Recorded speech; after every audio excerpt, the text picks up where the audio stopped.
Estoy ya con Andrés Arauz en la plataforma para hablar justamente de esto, de los allanamientos, de la persecución y del estado de situación de la Revolución Ciudadana a escasas semanas de haber elegido nueva directiva. Querido Andrés, qué gusto tenerte nuevamente en la contra. Te saludamos desde el primer día con set nuevo.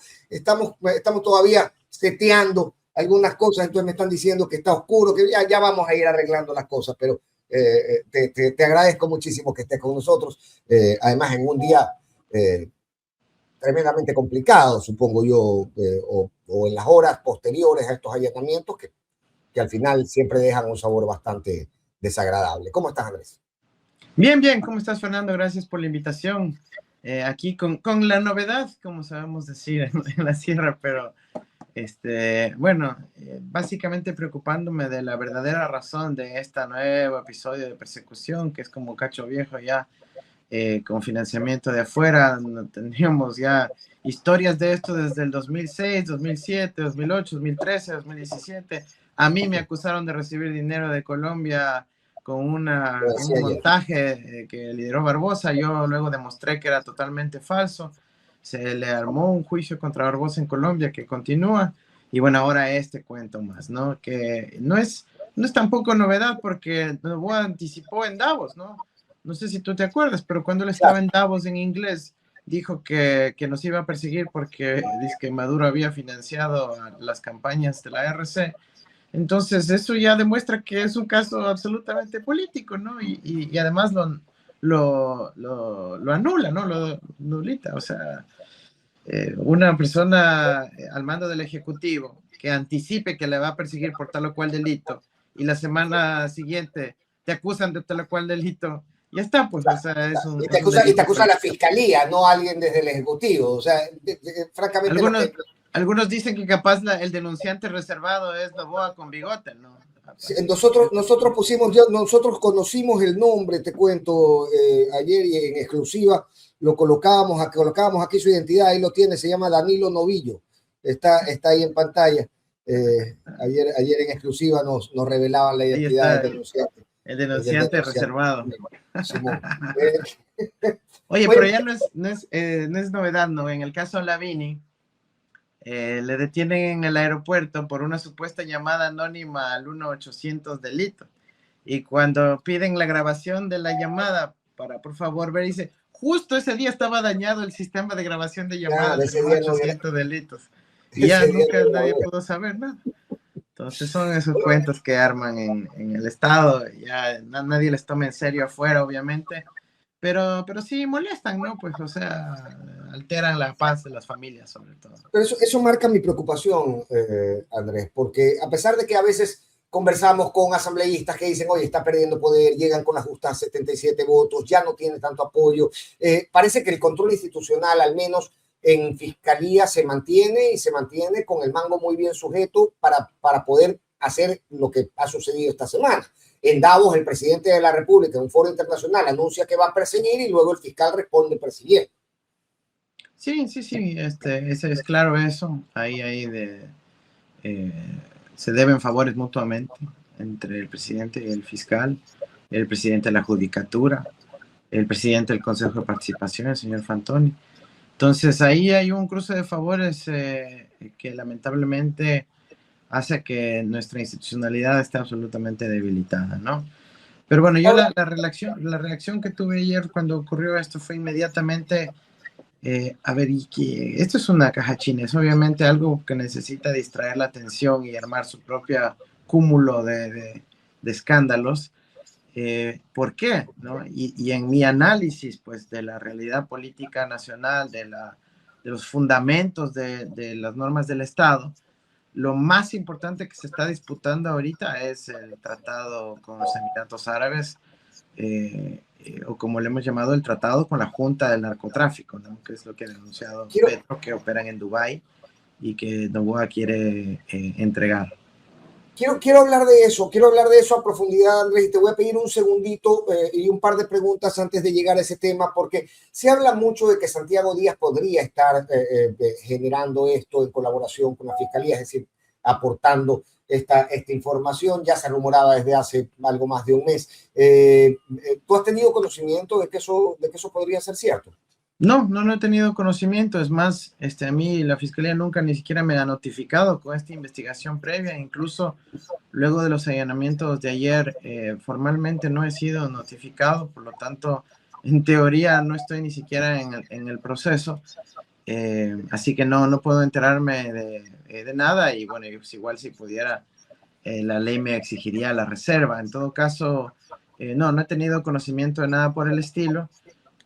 Pero sí es preocupante que el presidente de la República haya declarado eso antes de cualquier diligencia de la fiscalía. Entonces, este es un caso político. Ciertamente. Oye, y si tú no estás en el país y si, como me dices, no has sido notificado ni nada por el estilo, ¿por qué tu nombre aparecía en los titulares como uno de los allanados? Incluso buena pregunta, ¿no? Pasado el mediodía, yo recién leí tu respuesta, pero antes de eso te teníamos todo por allanado, digamos. Sí, es lo que sorprende. En el documento que han publicado está mi nombre ahí dentro de las personas investigadas, pero como he investigado no he sido notificado. Entonces, es algo muy irregular, pero creo que ya no les importa ni la forma.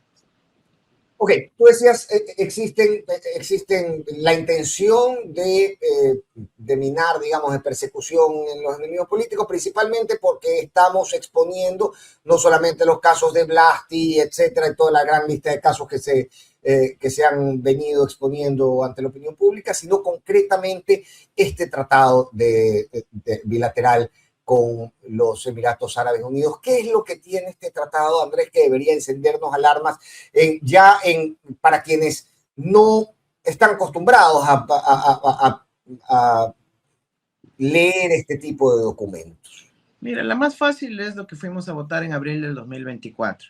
Noboa propuso 11 preguntas, en 9 el pueblo le dio la razón, le aprobó las reformas, y en 2 el pueblo le dijo no. En el abril 2024, recuerden, en la anterior consulta popular, en trabajo por horas y en arbitraje. Le dijo, no, pana, ya no queremos arbitraje. 65% le dijo que no. Entonces, todo el pueblo ecuatoriano seguramente sí recuerda ese hecho, que no al arbitraje. Y él, ignorando el mandato popular, ha firmado un tratado con arbitraje. Entonces, ¿dónde está este proceso ahora? En la Corte Constitucional. Y la Corte Constitucional tiene que decidir si da paso o no a que Noboa pueda ratificar lo que firmó en Dubái, en Abu Dhabi, o si tiene que primero pasar por la Asamblea y el control constitucional. Entonces, la Corte tiene que tomar esa primera decisión y es ahí donde está enmarañado este asunto. ¿Por qué? Porque al momento que llegó ahí, empezamos con varios académicos de todo el mundo, también ecuatorianos, a empezar a analizar el texto del tratado. No solo que incluye arbitraje, sino que vulnera nuestros recursos naturales, pero además genera una figura que se llama expropiación indirecta que protege a que no se le pueda confiscar a los narcos.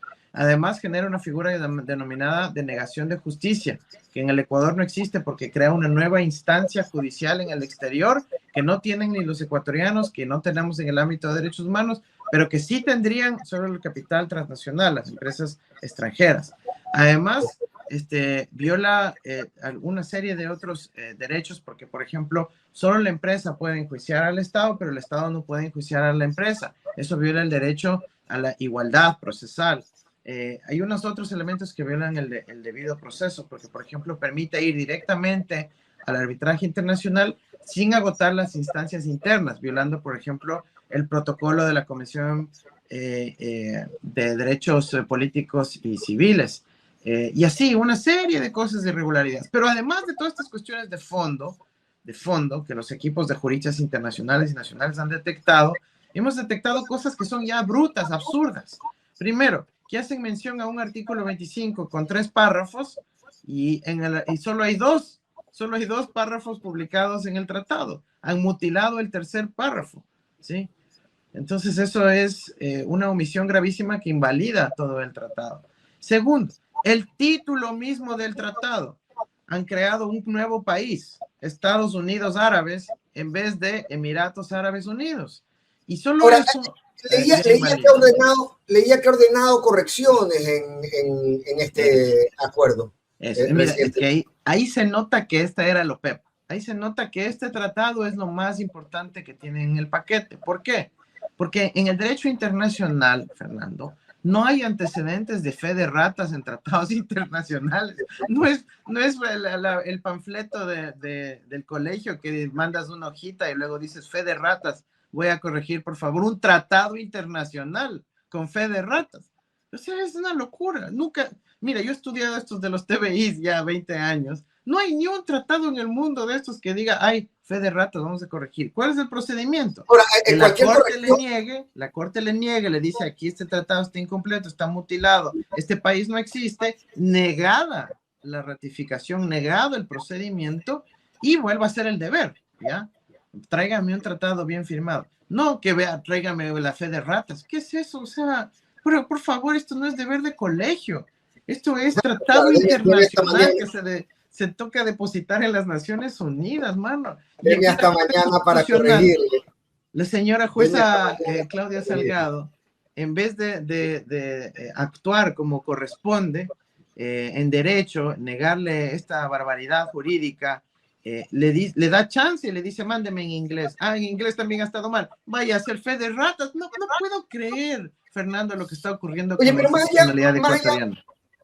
interesante, porque al final, más allá de lo que decía la Corte Constitucional, que tú dices, ok, listo, qué raro esto, lo mandan a corregir tanto en inglés como en español, más allá de la voluntad de Noboa de hacer este ejercicio de fe de ratas, estamos hablando de un tratado bilateral, es decir, todo este procedimiento de corrección debería pasar por el otro firmante. Esto es un acuerdo, ¿no? ¿Cómo me dices, no hay antecedentes, pero cómo se podría proceder ahí? No sé, yo creo que esto genera unos vicios para el proceso enormes. Creo que van a tener que buscar otro país con el cual firmar algo bien hecho. Creo que realmente no hay sustento para que esto pueda seguir y yo ruego al resto de jueces de la Corte Constitucional que se porten serios, que sean responsables con el país, con la Constitución, con el derecho internacional. Nuestra Constitución en su artículo 2 dice que el idioma oficial de nuestro país es el castellano, es decir, el español. No pueden ir trayendo un tratado en árabe o en inglés y con eso hacer la evaluación del proceso interno, ¿sí? No pueden permitir fe de ratas cuando ya entregó la documentación y sobre la base de, mira, la ley exige que se entregue el acuerdo íntegro y auténtico. Si mandas por partes un tratado, ¿cómo miércoles se puede tomar una decisión? Entonces, todas estas razones de forma se suman a las razones de fondo y sobre todo al tema de la soberanía popular. Nuestro artículo 1 dice que la soberanía radica en el pueblo. Nuestra constitución es poderosa en eso. Y el pueblo ya dijo que no quiere arbitraje. Señor, usted no puede hacerle trampa al pueblo por más que tenga buenos abogados. ¿Sí? Punto. Entonces, aquí hay unas cuestiones de fondo que ameritan que los jueces se comporten de forma patriótica, pero también en derecho y defiendan la institucionalidad del país. Pero eso es, si es que tú quieres, en el andamiaje institucional, en las formas, en el cumplimiento del debido proceso y el control constitucional. Ya en el fondo, los argumentos económicos, los argumentos que el tratado va a generar mayor inseguridad para los ecuatorianos, que va a legitimar a la Junta del Narcotráfico que opera desde Dubái, son absolutamente preocupantes, ¿sí? Noboa sacó a la lista de Dubái y Emiratos Árabes de la lista de paraísos fiscales el año pasado y inmediatamente ahora quiere firmar un tratado bilateral de inversiones. ¿Por qué? Porque la familia de Noboa tiene negocios que buscan establecerse en Dubái con empresas de papel y desde ahí hacer las inversiones en el Ecuador. ¿Para qué? Para protegerse con el arbitraje. Esto, si tú les preguntas, no te lo niegan, porque es verdad, porque es lo que han venido haciendo, ¿sí? Y por eso es que no podemos permitir que se utilice un andamiaje jurídico transnacional que lo quieren construir para estafar al pueblo ecuatoriano y que luego le termine costando millones. Pero aquí es increíble. Dice que hay que pagarle 200 millones a Chevron por la contaminación que ellos hicieron en el Ecuador y celebran, hermano, celebran diciendo que qué bueno que solo han sido 200 millones. Por favor, es una irresponsabilidad, es traición a la patria. Sí. Oye, pero este tema del arbitraje, este tema de la responsabilidad posterior a la ejecución de cualquier cuestión del tratado, digamos, es por supuesto observable, pero lo que quiero decir es el tratado en sí. ¿Qué riesgos representa? Más allá de los riesgos que podrían generarse una vez que hubiera un conflicto o algún tipo de necesidad de resolución. Mire, el objeto de estos tratados es lo que se llama la protección recíproca de inversiones. Puta, hasta ahí suena bonito. Pero primero, no hay protección, lo que hay es vulnerabilidad. ¿Por qué? Porque permites que las empresas enjuicien a un Estado. Eso no se permite normalmente, pues. En tal caso, dices, bueno, si usted va a enjuiciar a un ministerio, a una empresa pública, venga al país donde está ese ministerio, donde está esa empresa pública, y métale el juicio ahí. Chévere, ahí se aplica la legislación de ese país. Aquí dicen, no, yo voy a saltarme toda la legislación de ese país y meterle un juicio afuera, en el Banco Mundial, que por cierto es un banco y sin embargo tiene una instancia judicial interna, ¿ya? Entonces dice, no, ahí en el Banco Mundial le voy a meter un juicio al Ministerio de Ambiente del Ecuador. Habla serio, panaco. O sea, sí me cachan. Es tan absurdo que hasta parece que es mentira lo que estoy diciendo. Y no es así, porque el sistema de arbitraje permite a las empresas transnacionales saltarse todas las instancias e ir directamente al Banco Mundial como sede judicial. Entonces, económicamente, ¿cuál es el problema con eso? Que si tú eres un empresario ecuatoriano y te aplican la misma medida que le aplicaron a la empresa extranjera, tú como ecuatoriano, en cambio, no puedes enjuiciarle al Estado en el Banco Mundial. Claro. ¿Sabes cómo se llama eso? Discriminación, y está prohibida en nuestra Constitución. Y para el colmo de los colmos, es discriminación en contra de los ecuatorianos. O sea, por último dices, bueno, los ecuatorianos tienen más derechos que los extranjeros en la República del Ecuador. Suena hasta razonable. Pero no, en este caso los ecuatorianos tendremos menos derechos que los emiratíes y los que se disfracen de emiratíes, y por lo tanto es inconstitucional. Ahí está el detalle, ¿no? Justamente el interés que podrían tener ciertas empresas familiares ecuatorianas en disfrazarse de emiratíes. Pero los tienen además a través de Nueva Zelanda, a través de España, a través de Uruguay. Si alguien sabe de cómo manejar... En Canadá con minería no. Sí, no. En Canadá con minería no sucede algo similar. En Canadá exactamente sucede lo mismo a través de la Bolsa de Valores de Toronto, y la empresa a través de Canadá también se canaliza con Emiratos, con Nueva Zelanda, con España, lamentablemente. Sí. Yo me pregunto,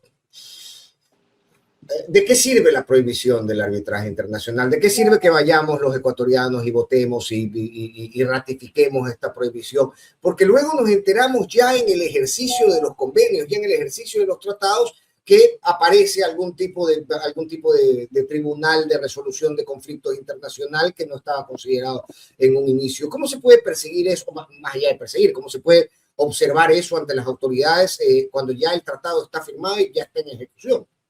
Mira, yo te voy a dar un ejemplo de por qué es tan importante esa prohibición y por qué igual se puede atraer inversión extranjera. Cuando nosotros éramos gobierno, nosotros atrajimos muchísima inversión extranjera. Teníamos prohibido lo que se llama el arbitraje de tratados, pero sí estaba permitido el arbitraje de contratos. ¿Cuál es la diferencia entre los dos? Que en el arbitraje de tratados es el tratado asimétrico, es decir, solo la empresa puede enjuiciar al Estado. ¿Ya? La empresa tiene derechos y en cambio el Estado tiene obligaciones. En cambio, en el arbitraje de contratos, primero que se aplica la ley ecuatoriana, no las normas del Banco Mundial, sino la ley ecuatoriana. Segundo, que ambos tienen derechos y obligaciones. Por eso, cuando en el arbitraje del caso Coca-Cola Sinclair, la empresa Sinohydro incumplió la ley ecuatoriana, el Estado es el que le hizo el arbitraje a Sinohydro. ¿Sí me cachas? Es porque estaba en este tipo de arbitraje de contractual, en donde ambas partes se pueden pelear y ahí se puede llevar a un arbitraje. Eso ha existido en el Ecuador, existe todavía, no es lo que votamos en el pueblo ecuatoriano en el 2024 y sirve como un mecanismo de atracción de inversiones, ¿ya? Pero, ¿cuál es la diferencia? Que aquí se requieren negociadores buenos del lado del Estado para asegurar que hayan buenas obligaciones para las empresas, generar trabajo, transferir tecnología, metas de exportación que respeten el ambiente, etcétera. Mientras que en el TBI no puedes poner nada de eso. De hecho, El artículo 9 del Tratado Bilateral con Emiratos Árabes Unidos dice, el Estado no podrá requerir, no podrá solicitar requisitos de desempeño, es decir, no podrá poner metas de empleo, de transferencia de tecnología, de capacitación, de componente nacional, de subcontratación a proveedores ecuatorianos, de formación y becas para las comunidades. Es decir, eso está prohibido en el tratado bilateral. Y yo como Estado, ¿de qué me beneficio? ¿De mirarte trabajar, flaco? ¿Cuál es el...? No, el Estado no se beneficia de nada, por eso es la lucha tan enorme que le estamos dando unos pocos, pero con mucha rigurosidad académica y desde una mentalidad pro desarrollo, pro pueblo ecuatoriano. Entonces, por eso son nefastos, por eso fueron denunciados, por eso los europeos están saliendo de estos tratados, por eso Noruega se está saliendo de sus tratados, por eso Indonesia, India, Bolivia, Kenia, Tanzania, Sudáfrica se han salido de estos tratados porque dicen, no sirve para estimular el desarrollo, no contribuye. En eso simplemente le da estos privilegios corporativos e impunidad a las transnacionales. Y conforme a lo que estamos hablando que podría venir detrás, ¿no? Esta suerte de disfraz, ¿no? De impostar como empresa extranjera cuando son en realidad empresas nacionales o personas ecuatorianas que constituyen sus empresas afuera. En torno a esto quería preguntarte, ¿viste la agenda de reuniones de Noboa en Davos? A mí me llamaba mucho la atención que fueran reuniones prácticamente del tipo de reunión que se maneja entre CEOs y no necesariamente entre gobiernos y empresas o entre gobiernos con sus pares.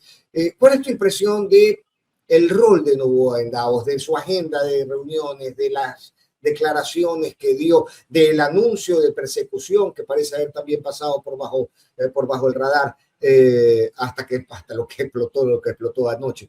Bueno, eso es lo primerito, ¿no? Conseguir la grabación en Davos, porque eso es clave para nuestro proceso judicial, que ya me imagino llegará, y demostrar que es un caso de persecución política ordenada por el presidente, ¿no? Eso es lo principal que yo sacaría. Y segundo, que él se llenaba la boca en Davos de estar promoviendo el comercio, la inversión, las exportaciones, etcétera, y al mismo tiempo que decía eso, le clava 30% de aranceles a Colombia. Ahora, aquí hay que entender algo. Tres cosas ocurrían en simultáneo. Él en Davos promoviendo el comercio y la inversión. El tratado con Emiratos Árabes no es de comercio, es solo de protección de flujos financieros, ¿sí? Por eso es que decimos que es un tratado con la Junta del Narcotráfico, ¿sí? Y al mismo tiempo, con Colombia, el Ecuador tiene lo que se llama un comercio pro pyme. ¿Por qué? Porque como es comercio básicamente terrestre, es un comercio que las pequeñas y medianas empresas pueden realizarlo, ¿sí? Entonces tú tienes un comercio fundamentalmente de pymes entre Ecuador y Colombia. A diferencia del gran comercio entre Ecuador y Europa o entre Ecuador y China, son las grandes empresas. ¿Por qué? Por los modos de transporte, por los costos logísticos, por las distancias y entre otros factores. En cambio, con Colombia, los que sabemos de desarrollo y estudiamos el comercio exterior ecuatoriano, con Colombia tenemos un comercio diversificado, levemente industrializado, principalmente de pequeñas y medianas empresas, con unas comunidades fronterizas activas y vivas en Esmeraldas, en el Carchi, en Imbabura, en Sucumbíos, en donde hay mucho flujo comercial y mucha interacción, y lo que se llama algo muy importante para el desarrollo, acumulación de origen transfronterizo, es decir, tú me vendes una parte, un repuesto, una pieza, yo le pongo en mi máquina, pero luego además te vuelvo y te vendo la máquina como parte de una máquina más grande. Entonces, esa acumulación de origen es lo que permite el desarrollo. Y siendo Ecuador un país más pequeño, necesita ese tipo de sociedades. Ahora, ¿con quién vas a hacer esas sociedades? Con el que esté más cerca de ti. Por lo tanto, con la relación con Colombia es fundamentalmente de comercio real, productivo, medianamente industrial. El rato que Noboa dice a esto, que es lo único que realmente es comercio, si es que tú quieres vinculado con el sector productivo, le pongo los aranceles y paralizo el comercio y arriesgo que no haya luz y paralizo la actividad industrial en mi país, ya no está pensando en términos de los intereses del Ecuador, hermano. está pensando en términos de los intereses de Donald Trump. Y él, como súbdito de Trump que es, porque él juró la bandera de Estados Unidos y tienen que cumplir lo que le pide su presidente, está sometiendo al Ecuador a una crisis comercial y eléctrica a cambio de quedarle bien a Trump para que le pueda seguir acosando a Petro. Punto. Interesante puerta me abres, Andrés, porque todo esto parece un juego coordinado de geopolítica que obedece al empuje, al impulso de los Estados Unidos y de Trump. ¿Lo es también los allanamientos de ayer? Es muy probable y yo creería que hay una dimensión geopolítica, insisto, declaró esto en Davos. ¿Por qué en Davos? Para que le paren bola a los del norte, pues. Si no hubiera dado el discurso en la Pisolí, ¿no es cierto? Pero no, él estaba hablando a sus jefes del norte. Dicho eso, me queda flotando una pregunta sobre lo que acabas de decir, sobre este tema de protección de los flujos de inversión y etcétera. Un país podría terminar por transformarse en un paraíso fiscal sin serlo a través de estos convenios bilaterales. Absolutamente. La cuestión no es solo la tasa impositiva en términos de paraíso fiscal o no, sino el paraíso regulatorio o ausente de regulación, ¿sí? Entonces, en el rato que tú estableces uno de estos TBIs, el llamado inversionista, en este caso el origen de los capitales, que probablemente sean ilícitos, tiene un manto de impunidad en el Ecuador. ¿Por qué? Porque, por ejemplo, el artículo 5, que habla sobre expropiación en el tratado con Emiratos Árabes, crea una figura que se llama la expropiación indirecta, ¿ya? Entonces, esto es fácil de entender. ¿Cuál es la expropiación directa? Por ejemplo, cuando un municipio dice, esa casa está en medio de donde voy a hacer una carretera, expropio, señor, le doy su dinerito, lo que cuesta, y me quedo con la casa. ¿Por qué? Porque se va a convertir en una carretera. Se llama utilidad pública. ¿Ya? Perfecto. Hasta ahí todos estamos de acuerdo. ¿Quién se va a poner a regular y a compensar la expropiación directa? Pero estos tratados se inventan el concepto de expropiación indirecta. ¿Y qué es expropiación indirecta? Que, por ejemplo, tú no pagaste los impuestos, entonces yo te ejerzo coactiva y te tengo que quitar el bien, ¿sí? Eso es, y eso que no es en el Ecuador expropiación, porque es coactivo, porque es cuando no paga la deuda, porque es cuando hay alguna otra razón. Entonces, el tratado le llama expropiación indirecta y por lo tanto sujeta de compensación. Entonces, hacen que... y una más, para si llegara en el caso de que en cambio yo vea que fue financiada la compra de un bien, un edificio, con dinero ilícito, ahí en cambio lo que cabe es la confiscación o la incautación. Claro. ¿Sí? Cuando es bien de un narco, el Estado coge y se agarra. Con este tratado pueden utilizar eso para decir que es expropiación indirecta. Okay. O sea que, digamos que una hacienda que se llega a comprobar o se tiene la sospecha de que es adquirida con dinero ilícito, que es capturada por el Estado deberá pagar por esa tierra para hacerse de ella, si se puede, y continuar su investigación. Así es, absolutamente. Por eso decimos que este es un tratado con la Junta del Narcotráfico. El presidente Petro hizo una revelación de la inteligencia colombiana y europea que han estudiado quiénes son los nuevos jefes de los nuevos capos de la droga a nivel mundial. Y por supuesto que ahí solo los mandos medios son mexicanos, colombianos, ya ecuatorianos. No. Realmente los verdaderos jefes están establecidos en un nuevo gran cartel, mega cartel global que se llama la Junta del Narcotráfico. ¿Ya? Y es una mesa chica, una mesa redonda que opera en Dubái. Entonces, ahora han ido a establecerse en Dubái. ¿Por qué? Porque hasta el año pasado, Dubái era considerado el centro mundial del narcolavado. Hasta el 2024, el Gafi le tenía en la lista gris. El Gafi, ¿recuerdas el famoso Gafi?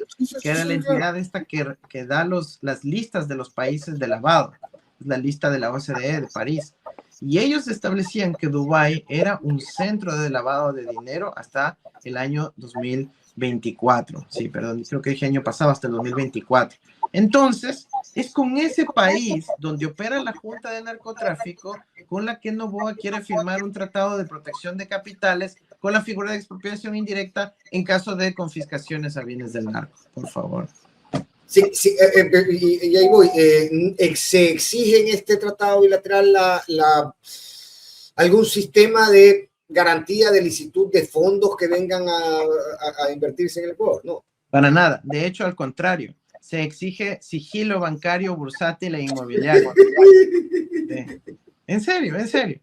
O sea, se habla de la confidencialidad de la información de los inversionistas, de que se declara esa información reservada, un montón de cosas terribles.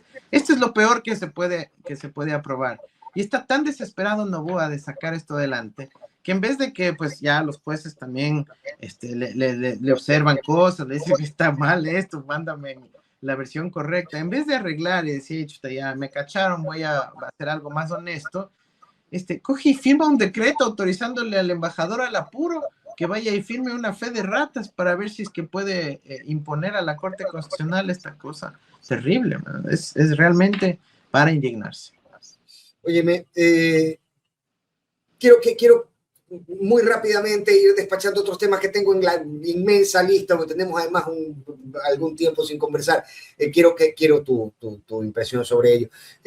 Bueno, el primero ya lo dijiste, ¿no? El efecto del tema de la guerra arancelaria con Colombia. Me decías, ciertamente va a tener un efecto en la pequeña y mediana empresa que tiene relaciones directas con Colombia. Pero ha hablado él de reducción de la pobreza, de efectividad en reducción de la pobreza. Lo dijo en Davos, lo volvió a decir en Panamá.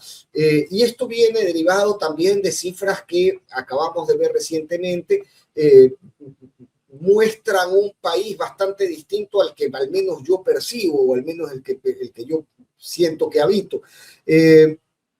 Luego se revelaba que las cifras de ejecución presupuestaria, digamos, se había reducido en diciembre lo cual elevado el porcentaje de ejecución. ¿Cómo entender estas cifras? Es decir, si va Noboa a Suiza, si va Noboa a Panamá y dice, ok, listo, esta es mi ejecución presupuestaria de 96%, lo más probable es que hayan presidentes que le crean. ¿Cómo entender que estas cifras se hagan legítimas incluso para exponerlas en foros internacionales y no solo en un spot publicitario de YouTube de los que hace la SECO? Mira, afortunadamente la gente afuera que es estudiosa entiende que son fraudes contables, ¿no? Y saben que él viene de una familia evasora de impuestos, el mismo evasor de impuestos, miente sus declaraciones juradas, etcétera, y saben que son cifras mentirosas, ¿no? Lamentablemente afuera tampoco es que nadie le va ni a parar bola ni a hacer de esto un gran escándalo. Yo personalmente he enviado cartas al Fondo Monetario, a las Naciones Unidas, alertando sobre los fraudes contables que hay en las estadísticas ecuatorianas y que se tienen que tomar correctivos. Tienes fraude en cuentas nacionales, como lo que el cambio de año base cada año que están haciendo, que es una ridiculez. Tienes fraude en la ejecución presupuestaria. Tienes fraude en la contabilización de lo que se denominan los pasivos contingentes de la deuda externa. Tienes fraude en la cuantificación de la supuesta deuda al IES, que fue la justificación para reducir 2.000 millones al presupuesto del Ministerio de Salud. Tienes fraude en la declaración juramentada de Noboa, porque dice que tiene apenas $600,000 de patrimonio, pero tiene un Porsche que lo circula, tiene pagos para salida de divisas, tiene compra de servicios para su campaña que luego no aparecen en la contabilidad de él. Entonces es una práctica que tiene él como gobierno y como grupo empresarial que ahora pues se ha masificado. Las cifras y la economía ecuatoriana, la única razón por la cual aún sobrevive de forma raquítica, un crecimiento raquítico, apenas por sobre el crecimiento poblacional, son las remesas, Fernando. Las remesas han crecido, mira, si la economía ha crecido 2%, las remesas han crecido 40%, ¿ya? Entonces, eso es lo que tenemos que entender los ecuatorianos, que las remesas son el flujo de liquidez de dinero que es el que todavía está irrigando la economía ecuatoriana. No es el gobierno, no es la obra, obviamente, no son las exportaciones, porque esa plata la dejan afuera. Son las remesas, el sudor de nuestra gente, ya que es amenazada, deportada, detenida, acosada, Ellos son los que le están salvando a este país y por lo pronto al señor Noboa, porque han crecido en 40% en los últimos 18 meses y son la liquidez que está irrigando la economía ecuatoriana. Entonces, a ellos les debemos todo, hay que hacer homenaje a los migrantes Sí, ecuatorianos. sí. Bueno, no sé qué tanto homenaje le esté haciendo Cancillería cuando los ve perseguidos y se queda mudo. Pero en todo caso, Andrés, ¿por qué regresó? Estaba en su papayal, allá donde le gusta mostrar cifras, donde nadie le reclama nada. ¿Por qué se vuelve de urgencia desde tu Mira, Fernando, lectura? este es un poquito delicado, hay que tener cuidado, pero es información extraoficial. Uh -huh. Él está un poquito ya, diría yo, enloqueciendo, el señor Noboa. Y en esta obsesión, me imagino la presión también que está recibiendo en los Estados Unidos y de la visita del subsecretario de Guerra de los Estados Unidos hace pocos días, en donde le dicen confronta con Colombia, presiónalo a Petro al máximo, marca la presión ahí. Él ha pedido, según la información extraoficial que ha llegado, que nuestras Fuerzas Armadas construyan un escenario bélico, es decir, ¿qué pasaría en una guerra potencial contra Colombia? Ahora, yo te puedo decir la respuesta en 2 patadas. Nos harían pedazos. El tamaño del ejército colombiano nos supera vastamente. El Ecuador no tiene armamento, no tiene ni radares. ¿No? O sea, la vulnerabilidad de nuestra defensa frente a un ejército como el colombiano, o sea, es gigantesca. Por lo tanto, nuestros comandantes, las Fuerzas Armadas ecuatorianas, le han dicho, páreme la mano, ya basta. Nosotros no vamos a seguir el juego en esa dirección. ¿Por qué? Porque imagínate lo que él quisiera hacer. Tú te acuerdas del bombardeo de Angostura, ¿no? Claro que sí. Ya. Ahora imagínate que a Noboa se le ocurre la gran idea de hacer una especie de Angostura a la inversa, de bombardear territorio colombiano desde el Ecuador o desde Manta, desde donde están operando los aviones estadounidenses. ¿Tú no crees que va a pasar algo grave a nuestro país? Y Noboa sigue presionando ese escenario. Entonces, los generales y los almirantes han dicho, basta, eso no lo vamos a permitir, sería un suicidio para los ecuatorianos, para la República del Ecuador como tal. Oye, llega hasta allá los alcances, es decir, esto podría estar sobre el escritorio. Pero Fernando, pero nadie en este país ha hecho las preguntas sobre qué abordaron con el subsecretario de Guerra de los Estados Unidos la semana pasada, con la canciller, con el ministro de Defensa y con el ministro del Interior. Pero no nos estamos dando cuenta que acaba de estar el subsecretario de Guerra de los Estados Unidos en Quito discutiendo con las más altas autoridades. O sea, no es que vienen pues a dar capacitación de cómo detectar billetes falsos. No, es el subsecretario de Guerra de un país que está invadiendo a otros. Estando de acuerdo con eso, aún así me parece que debería existir alguna cuestión más emergente que sucediera ayer de forma inmediata que lo obligue a levantarse un avión y dejar su papayal para venirse para acá. Bueno, puede que haya algo más urgente. Me parece que los generales te digan nada campeón es bastante urgente, pero bueno. Claro, urgente pero calculado, digamos. Ya había sucedido hace un par de días esta reunión. Bueno, sí, ciertamente que podría generar caos. Me pregunto también cómo se sostiene esta relación con los Estados Unidos, como este peón de la geopolítica gringa en que nos hemos convertido, cuando, por ejemplo, ofreces cosas, las llevas a consulta y al final no puedes hacerlas, como el tema de las bases militares o incluso lo que acabamos de mencionar. Pero es que, Fernando, al pueblo nos están viendo la cara. El pueblo le dice no bases militares con 62%, ¿ya? Contundente, absolutamente, derrota espectacular de Noboa. Y el siguiente día dicen, no, es que al amparo del Tratado SOFA, que se aprobó 2 días después de TC Televisión, sí va a venir, pero van a venir ya no en bases permanentes, sino en bases temporales. Les dices, ¿y cuánto es temporal? Vea, no, solo 20 años, dice. O sea, entonces nos están viendo la cara con el juego de palabras. Eso es un fraude a la voluntad democrática. ¿Ya? El artículo 106 de la Constitución dice que el pronunciamiento del pueblo ecuatoriano a través de democracia directa es de inmediato y obligatorio cumplimiento, no para verle por dónde le eludo, le evado, le interpreto, le meto el gol al pueblo ecuatoriano. Y sin embargo tenemos ahí a decenas de aviones militares, personal estadounidense operando en Manta, ignorando la voluntad popular. Entonces, eso hay que llamar la atención sobre eso, ¿no? Y nosotros, yo no quiero que mi país sea un país en el contexto de una guerra hemisférica. No, nosotros debemos, ya tenemos un problema de violencia y además nos quieren meter en una guerra convencional. No da el pueblo ecuatoriano, mano, no da. Sí, no da para eso. Volvamos a lo interno para ir cerrando el círculo de la entrevista y volviendo al tema inicial. Este conflicto entre Marcela y Marcela Guiñaga y Luisa González, que francamente yo ayer que ponía la rueda de prensa en vivo, cuando escuché nombrar a Marcela dije, esto trae cola, al final terminó sucediendo lo que era previsible, porque quienes más o menos conocemos a Marcela Guiñaga, sabemos que era muy difícil que se quede callado una vez que se había mencionado su nombre. Necesito que me des, sí, claro, quiero conversar contigo sobre tu impresión en esta dinámica, pero más allá de eso, la pregunta en la que al final se hizo caer todo esto es la fecha de administración de los recursos de campaña respecto de la fecha de renuncia de Marcela, es decir, quién estaba a cargo de los recursos de campaña en ese momento y quién debería ser, en caso de que se tuviera la intención, la persona sobre la que recaiga la investigación.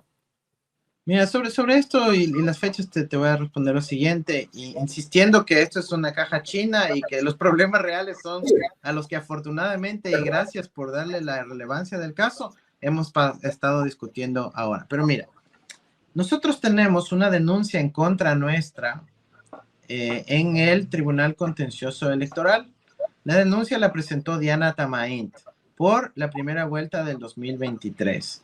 Y en esa denuncia, ya viendo los documentos, los anexos, toda la cuestión, básicamente lo que dice es que no están justificados $6,400. ¿Ya? Dice que esos $6,400 de unos aportantes no tienen suficiente sustento. No es que no están justificados, se dice que no es suficientemente justificados, ¿ok? Y por esos $6,400 es el antecedente por el cual se arma este caso de que supuestamente vienen los aportes desde Venezuela. Entonces yo me río, pero es trágico realmente, ¿no?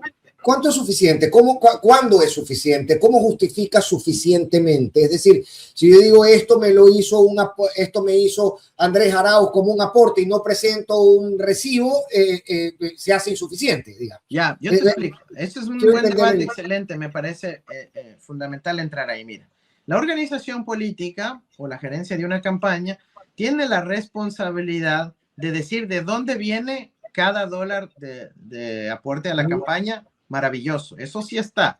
Está el nombre y apellido y está el papel con el cual hicieron el aporte. El certificado se llama CRSA, Certificado de Recepción y Contabilidad de los Aportes, ¿ya? Entonces, eso está. Está la dirección, el nombre, la fecha, el número de cédula, la copia de la cédula de la persona que hizo el aporte. Eso está. Pero ¿qué dice el Consejo Nacional Electoral? Y eso no está en la norma, pero a discreción del CNE dice, además requiero el mecanizado del IES de la persona que hizo el aporte o la última declaración del impuesto a la renta de la persona que hizo el aporte.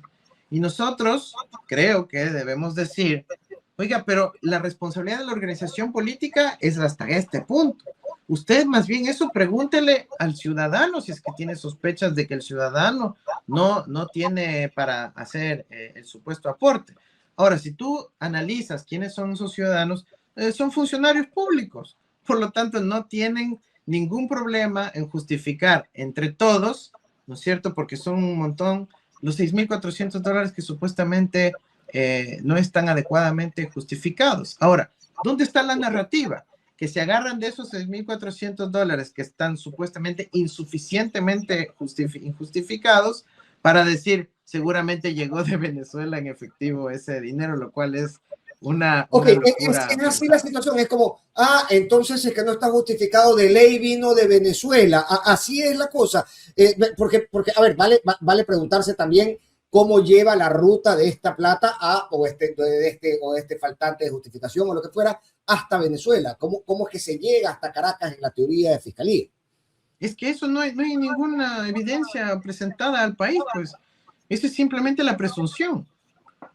Y la presunción está dada por la narrativa política, ¿no? O sea, lo que tienen documentos, es decir, 6.400 no cuadra. Eso es todo.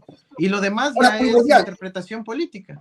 ¿se puede recibir desde fuera recursos para campaña interna? No, absolutamente no, excepto de migrantes, ¿no? Excepto aportes de migrantes. Ok. Sí. Ok, es decir, cualquier recurso que viniera de fuera y no tuviera el nombre de un migrante como su aportante, sería un recurso ilegítimo. Claro, imagínate en el caso de Novoa, eh, no, como no queda justificado, y mira, ve que esta es la verdadera razón. En el caso de Novoa, él cuando se lanzó a ser candidato en el 23, él había sido asambleísta. Entonces tiene lo que se llama declaración juramentada de fin de gestión del año 2023. De hecho, mayo 2023 con la muerte cruzada. Entonces él declaraba $600,000 de patrimonio. Ya, resulta que es candidato, nunca entregó sus cuentas de campaña. Finalmente la entrega creo que 3 meses después, violando todos los tiempos de las reglas de campaña, etcétera. Pero cuando entrega, entramos a analizar y él declara transferencias a la campaña por sobre los $300,000 de su billetera, de su chequera, ¿ya? Entonces dices, bueno, ok, él tenía 600 cuando inició, se gastó 300 en la campaña Y luego la mitad para ser presidente. La y mitad de luego mi la patrimonio declaración va para el Estado. juramentada para ser presidente tiene que decir, bueno, espero encontrar solo 300, ya se quedó sin la mitad. Y cuando declara presidente, resulta que subió a 700 el patrimonio. Entonces la pregunta aritmética para cualquiera que sabe contabilidad dice, a ver, tenía 600, gastó 300, pero ahora declara que tiene 700. No me cuadra, pues, no me cuadra la matemática, la aritmética, y todos sabemos sumar y restar. Por lo tanto, ahí es donde se tiene que presumir el origen externo del financiamiento de su campaña. Y yo te doy nombres y apellidos. El origen externo son dos empresas que él maneja a través, directamente y a través de su testaferro, Daniel Correia Peña Herrera, en dos empresas ubicadas en Panamá, Festil Investments y Bostel Finance. Por eso es que esta administración del CNI y el TCE no van a hacer nada, porque es ahí donde está el lavado de dinero, el perjurio, la omisión de declaración de impuestos, el fraude tributario, entre tantos otros. Oye, dicho eso, ayer Anderson Boscan decía algo que francamente es como un secreto a voces en el país. Y tú en cualquier sobremesa podrías escuchar que se repite. Y es que existe un monto admitido para llevar adelante la campaña electoral, pero que usualmente esta norma se transforma en letra muerta porque se gasta para una campaña presidencial, pero montos ostensiblemente superiores al que la ley permite. ¿Es esto verdad? Hay lo que se llama la diferencia entre los aportes y los apoyos. Entonces, la ley regula los aportes, ya es lo que nosotros como candidatos, como gerentes de campaña, como responsables de manejo económico, se utiliza de la gestión misma de la campaña, generalmente de la movilización del candidato, la contratación de spots, de redes sociales y esas cosas.